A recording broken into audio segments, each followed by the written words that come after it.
Can we agree that my actions are my business? Yes, we can. And if I end up starving, well, that's on me.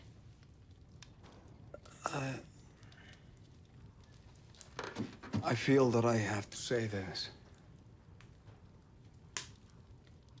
Only a person who has never been hungry would think starving is a way to die.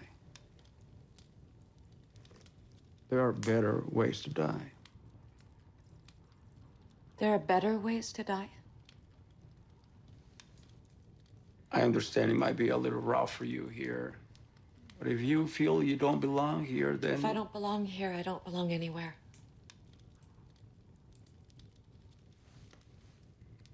Have you ever killed anything? No. A fish. If it's all right, I will come back here and teach you how to trap. And in the fall, to hunt. And then you won't see me anymore. Okay.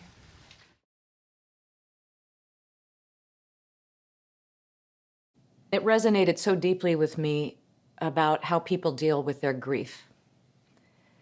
And I just felt it was an important film to make, given that time that we were in, that everybody heals in individual ways.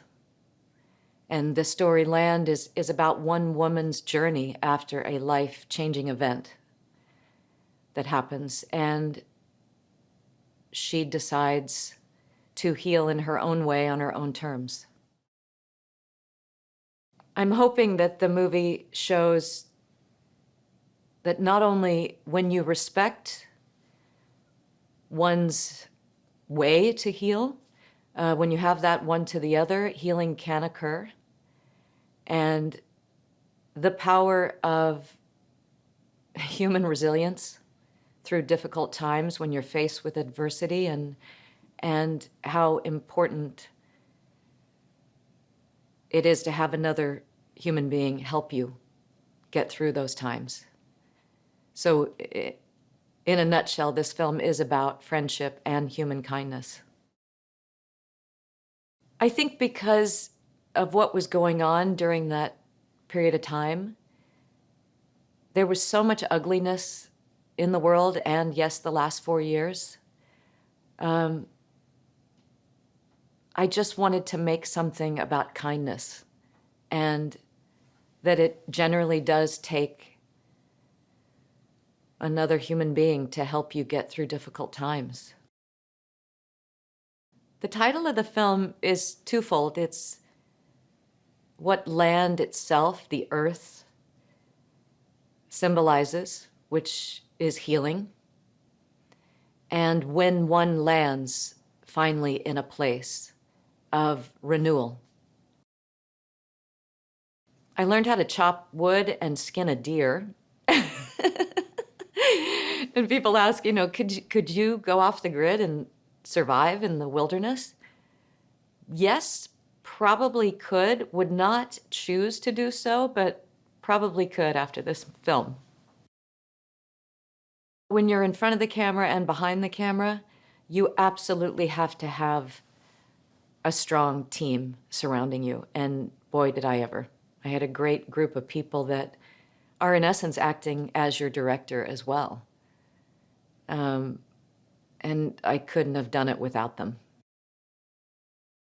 We chose to build a cabin and transport it up 8,000 feet on the top of a mountain. And I'm so glad we did it. It was worth the struggle, because we were dealing with the elements all day, every day. And I just feel that it resonates in the film that we were actually living in the wild while shooting in the wild. we had a couple of instances where we would be in t-shirts, 75 degrees outside, and within 20 minutes, the Chinook winds would come in, and I mean 75-mile-an-hour winds. And then suddenly it was hailing, and then a dump of snow, and then so we would have to rush back to base camp and change out of the summer and year one and go to year two and add the hair pieces and, you know, make the face look more ruddy, et cetera, et cetera. So everybody was on their toes pretty much every day to be able to change from year one to year two in 10 minutes.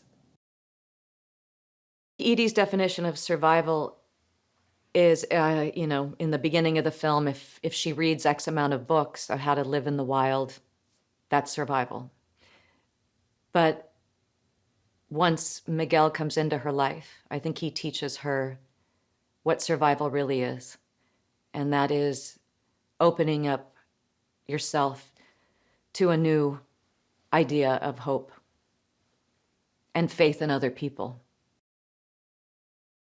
I think Edee's goal in the beginning is a cognitive choice to erase herself, erase the person that she is, because her life has been ripped out from under her, and she can never return to the life she once knew.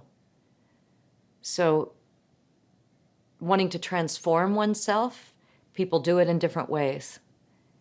And I think escaping that life that she once knew was the only solution for her. I was so blessed with my cast, Demián Bichir and Kim Dickens. You know, they're just beautiful souls. And they understood the movie so completely that I didn't feel there was a struggle of translation and trying to explain to them what was needed for the scene. They knew it instinctively. When I talked to Demián Bichir in the beginning, he understood completely who this man was. He understood that he had been through exactly what she is going through. So it's almost like he traveled through the phases of grieving. And he knew where she was, what phase she was in. So he was allowing her to go through her journey. And he said, if you could give me one thing, can you just give me a title of who is this character to you? And I said, he, Miguel, is Edee's saint. It's the one line in the movie that I loved so much when I read the script, and I just feel like it's the pinnacle of that human kindness, that people come into your life for a reason. And he says it. She says, why are you helping me? And he says, because you were in my path. And I feel like we've all had those experiences once or twice in our life where you meet someone for a reason. It happened for a reason. He was meant to find her. He was meant to save her life. It's very timely that the movie is coming out now because of what this world we are all living in. This existence of being alone and being distanced from the people that we love. You know, we're not hugging like we used to. We're not able to. It's definitely altering the psyche. And I'm hoping people walk away from this film with that belief that we need each other and to not give up, and we will get through hard times. FuturePreviews.com. Whoa! Go behind the scenes of movies. Subscribe to Future Flicks YouTube channel.